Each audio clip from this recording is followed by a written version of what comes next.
Hello, everyone, and welcome to another episode of How to Sell Your Vision. My name is Moti Elkaim, and I'm the host of this podcast series.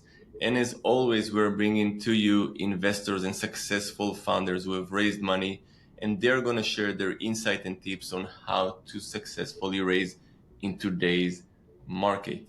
And today, I'm extremely honored to introduce our guest for today, who is the co-founder and co-CEO of Healthee, Guy Benjamin.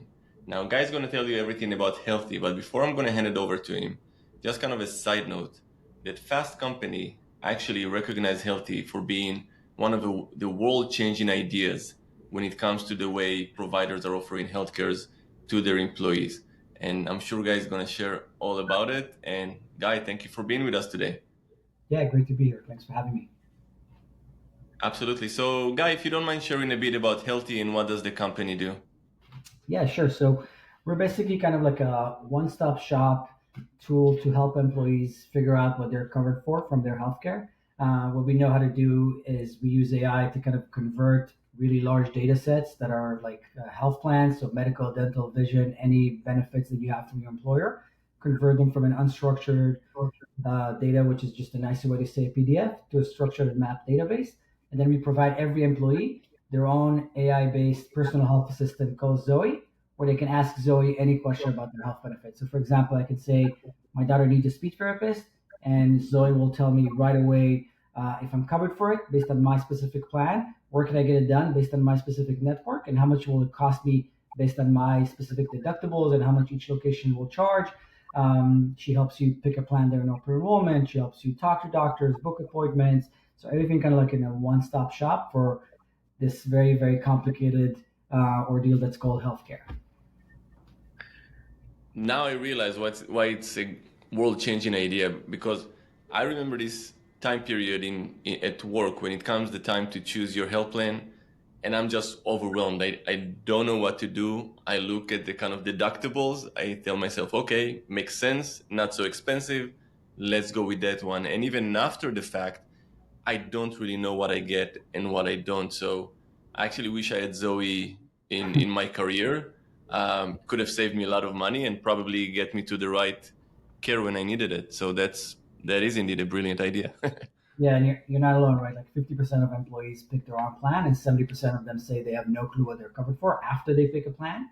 So that's exactly what we're trying to help with. And you're right, we save a lot of money for employees and employers by helping them navigate where to go, which care to get, lower cost, high quality care, right? Sometimes an MRI can cost in one place $200 and another place $2,000, right? So when you think about that, there's a huge opportunity for savings just from being smarter consumers.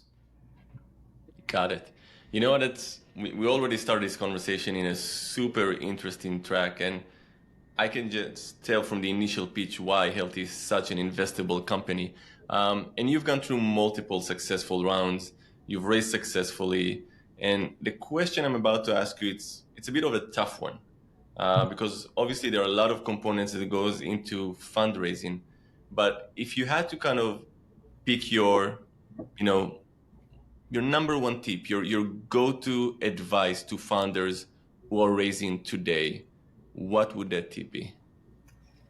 Yeah, so I think when you want to go raise, you got to pick the right investors for you, right? Like not all investors are the same, and we're very very lucky to have amazing group of investors that are behind us, like Group 11 and Good Company and Crescent, and these are investors that I feel we're on the exact same wavelength.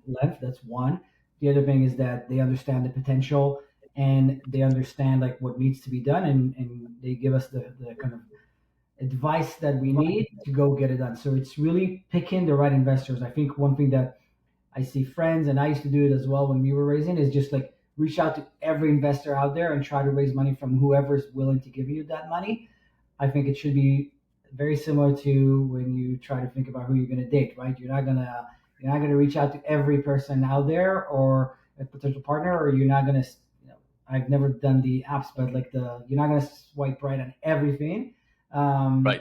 you really want to find those investors that are going to be a really good fit for you and your co-founders. So that's like the number one advice I could get, and it's easier for me to say because I was lucky enough to find a good group of investors, a really good group of investors to work with. Got it. So your number one tip is actually before the pitch, find Yeah, out the people who are most likely to tune in to your vision and to what it is that you're about to do. That's probably, you say, 90% of the job. Well, maybe not 90%, but a good factor of the job. factor. And then when you think about once you have that, and when you think about how to pitch, I would say your problem has to be easy to explain, right? If you're struggling to explain what you're trying to solve, that's not a good place to be. You want to find a problem, or at least find a way to speak about the problem that you're trying to solve in a way that anybody can understand it.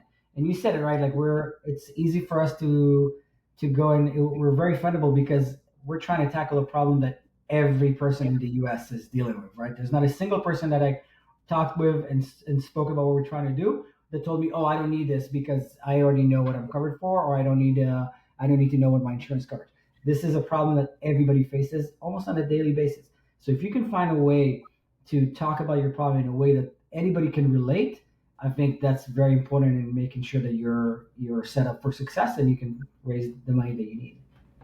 That's super powerful because I work with a lot of, sorry, I work with a lot of founders and help them prepare for their investor pitch. And one of the things we're covering is common sense and commonality.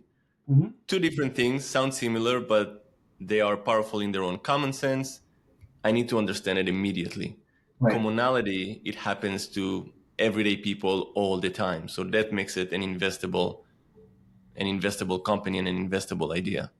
And when I sought to kind of like start my own company, I always knew that I wanted, I had a few rules. One was that I wanted to go after almost an infinite market, or as the biggest market I can find, right? And healthcare it's probably one of the biggest markets in the U.S. It's more than $4 trillion a year. I wanted to go after something that is can do good to the world, which I think healthcare, trying to help people be healthier, kind of scratch that box as well. I wanted to work with people I like, which I do, our investors and my co-founders, and I wanted to do something I'm passionate about. And you talk about common sense and commonality. If you find something that a lot of people can get excited about and are passionate about, and that's common for a lot, and that's also a huge win. And for me, trying to help people navigate their healthcare kind of like did all of that and matches all of that. Got it.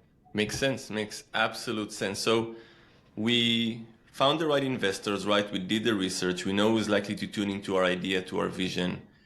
Now we're stepping into the room. Certainly a scary moment for a lot of founders, especially those who are doing it for the first time. I'd love to talk about the idea of storytelling a little bit. How important is storytelling in the way you are pitching your product, your company, your vision, yourself to an investor? I think it's super important, right? Like you can't just come in and say, "Hey, this is the problem I'm trying to solve," and hoping that they understand what you're going after, how is it going to go. Like storytelling is something that it's an art, and it's something that nobody's good at from the get go. Like when I think about the investor pitches I gave when we just got started and the one I'm giving today, they're night and day, right? Like you got to practice, you got to think about it, but it's probably one of the most important skills to have as a founder, especially somebody who's kind of like focusing on raising money, right? You got to have a structure. You got to think about, okay, everything has to kind of come up in what am I going to talk about? What is the problem? Like very, very clear on structure. You got to paint the vision because sometimes you're already like 5 steps ahead, but the investor is only meeting you for the first time. Like they can guess and understand where you're going to.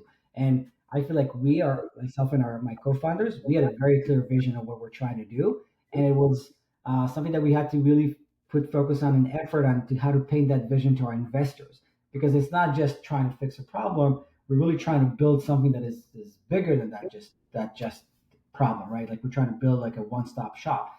I think you really have to articulate the potential.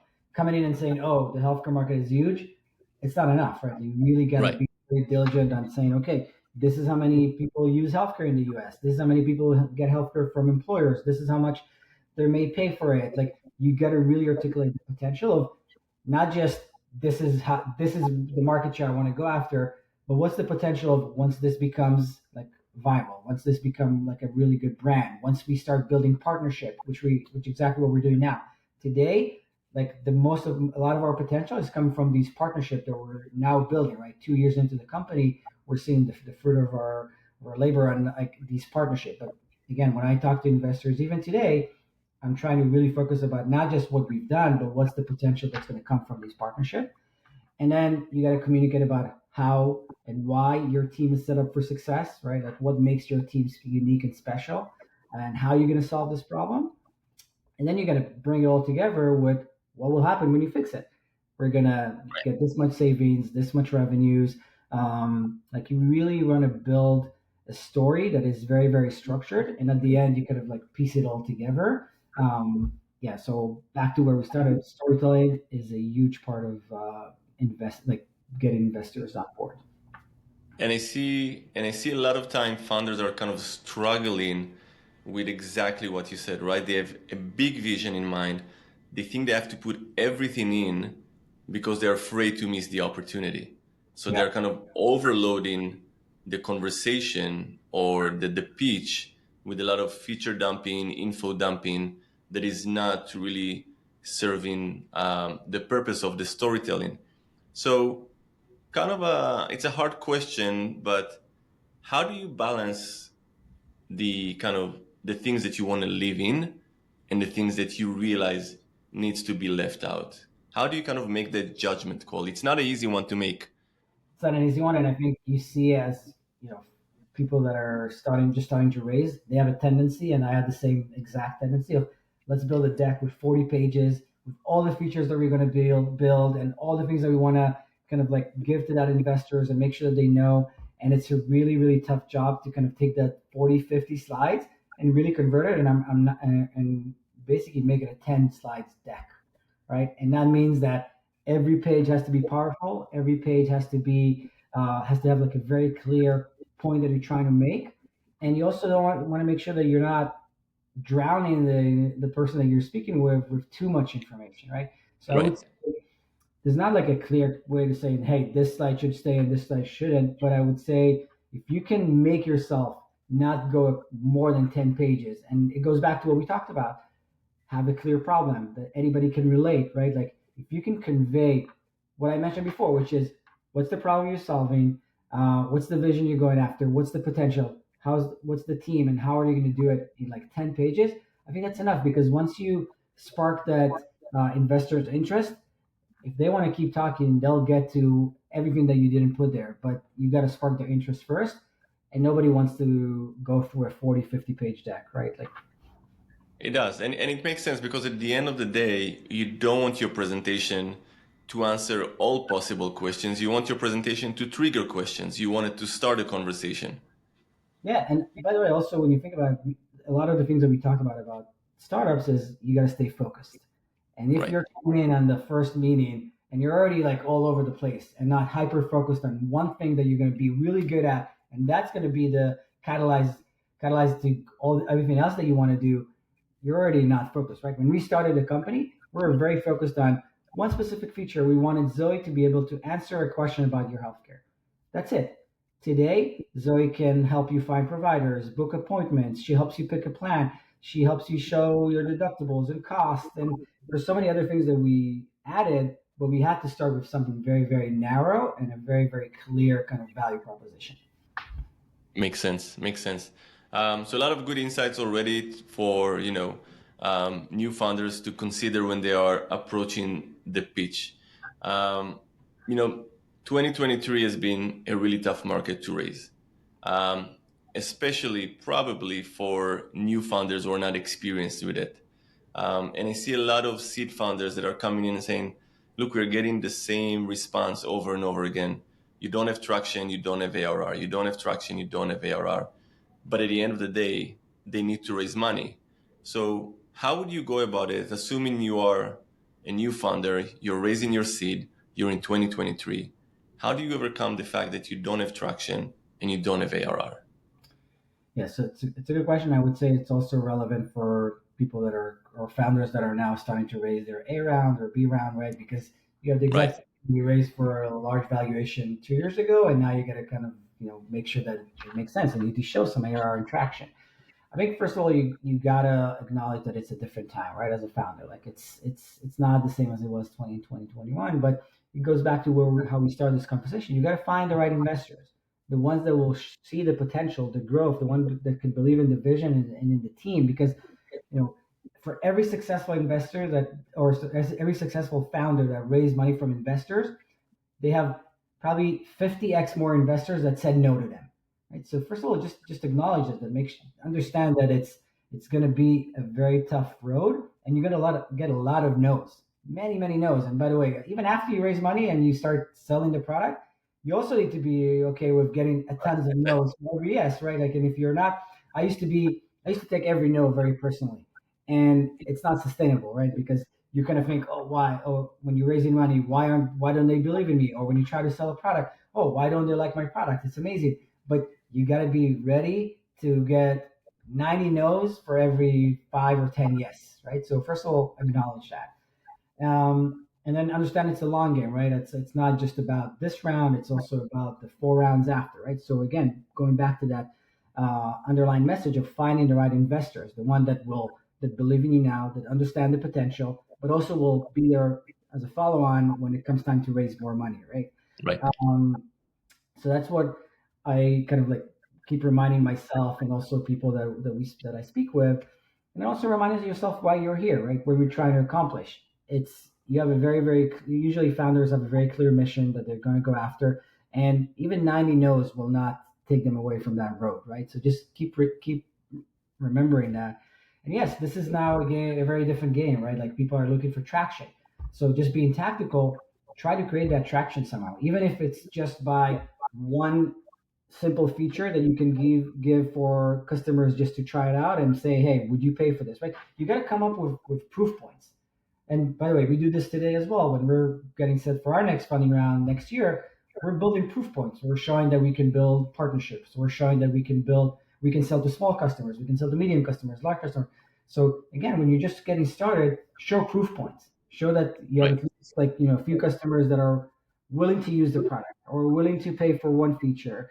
And I think when you kind of like understand that nobody's expecting you to come with millions of ARR before you raise money, but at least that proof points, be very focused on getting those proof points, will kind of make you, I think, more successful.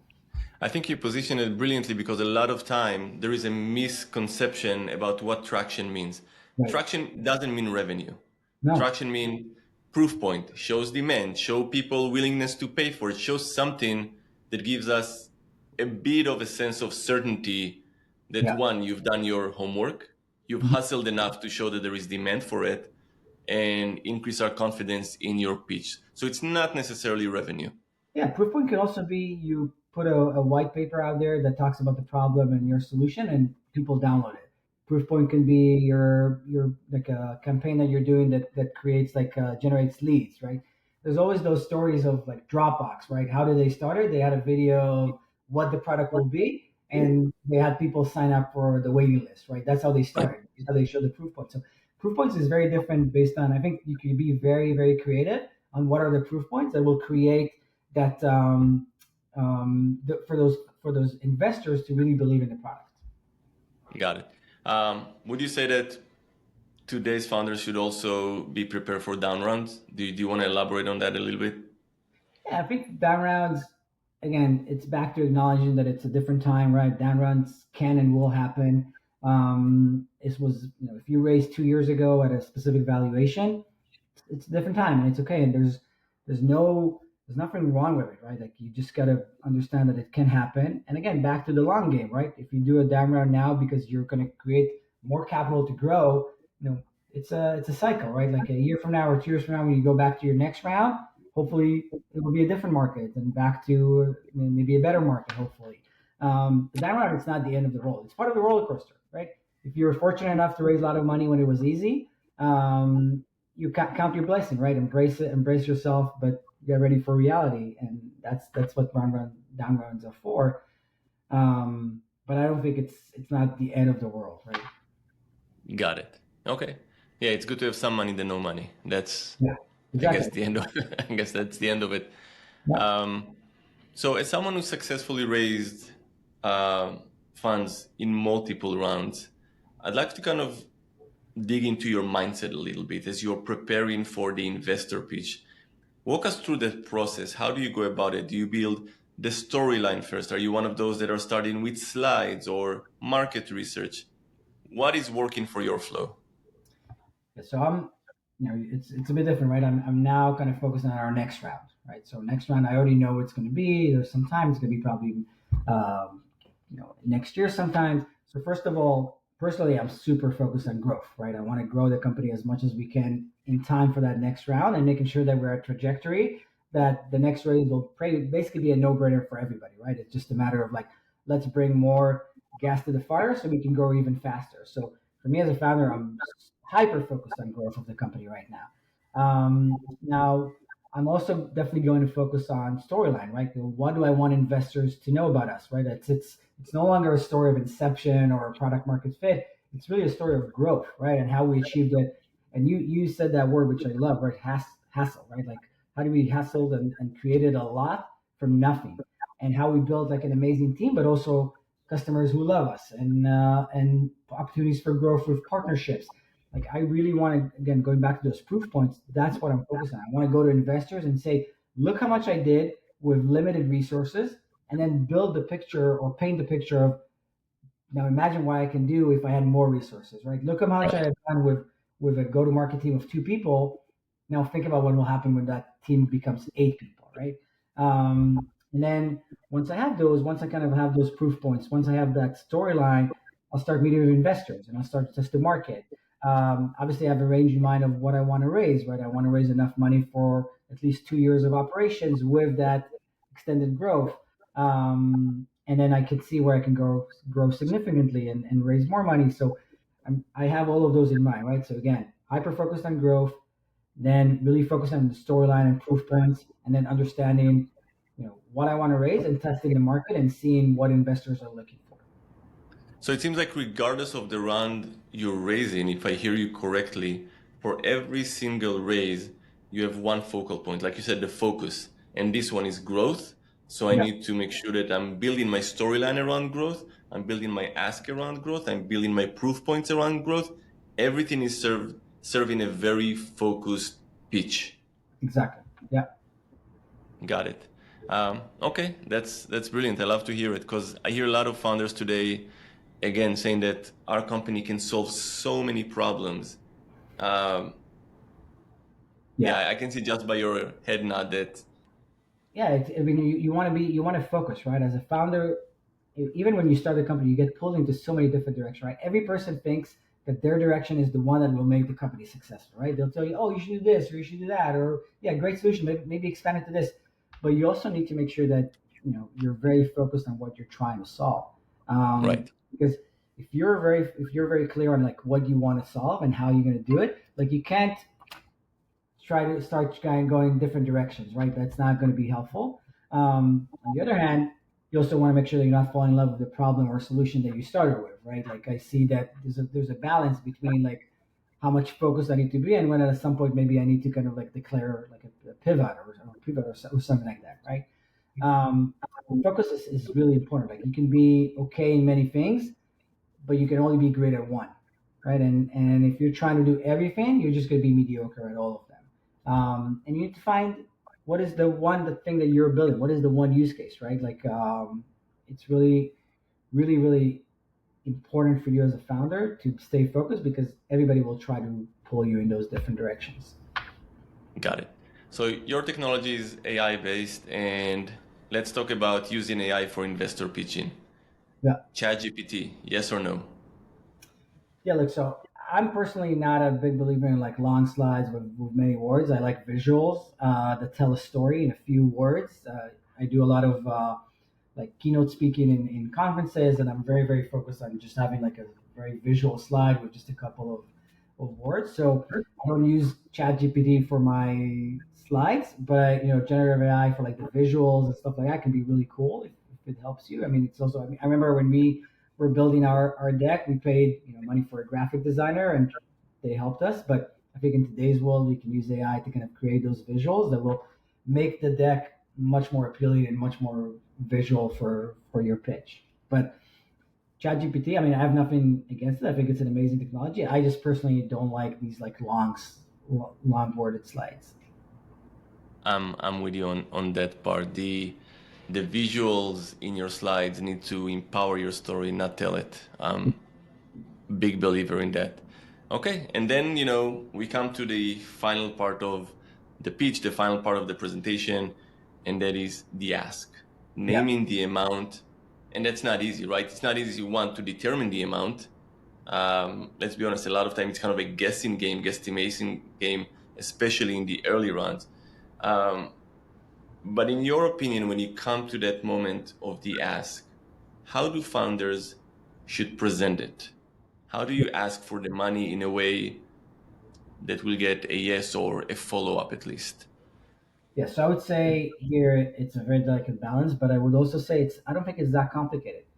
I think you got to ask for enough money that will get you to the milestone, your next milestone, basically, right? And it really depends, right? If you're just getting started, maybe you want to get your product market fit. Maybe you think that that will take you a year and a half, so you should probably plan for 2.5 years with this size of a team, and that's what you should ask because it's never, hey, I need this many millions of dollars. It's I need this, and this is what I'll do with the money. This is how long it will last me. These are the key milestones that I'm going to achieve with these new funds. These are the results that you, the investor, can expect from me having access to these new resources. And where will I be for the next funding round? And that's actually not even different than any funding round. Like when I'm thinking about my next funding round, I know exactly how much I want to raise. I know exactly where it's going to take me. I know exactly what will be the revenues that I want to be in the next round, and that's what I'm going to ask. And it's not just give me as much money as you can. Like you also want to be very lean. You want to be very targeted, and you want to make sure that you know exactly where that money is going to take you, and you convey that to investors. But some investors may say, "Well, I actually want to see you not that far ahead. I want to see you, one milestone before. So I'm going to give you money not as much as you asked, but when you get to that milestone, we'll go raise more money together." Right? Like it really kind of sets expectations as well. Got it. Got it. Got it. Listen, guys, this has been a brilliant conversation. I really enjoyed every single minute of it. One, I can easily understand why Fast Company chose Healthy as a world-changing idea. I mean, it just grabs you in a second. And two, just by the way you pitch the company, you talk about investor pitching today and Healthy, I can see why it's such an investable company. And for everyone who's listening, I'll encourage you to go into Healthy's website. It's going to be in the comment on the LinkedIn post here and on Spotify. So if you're interested in hearing more insights and more tips from CEOs and founders like Guy, follow us on Spotify, follow us on LinkedIn, and tune in to How to Sell Your Vision. Guy, once again, thank you so much. It's been super powerful. Seriously. Yeah, thanks for having me. Appreciate it. Thank you.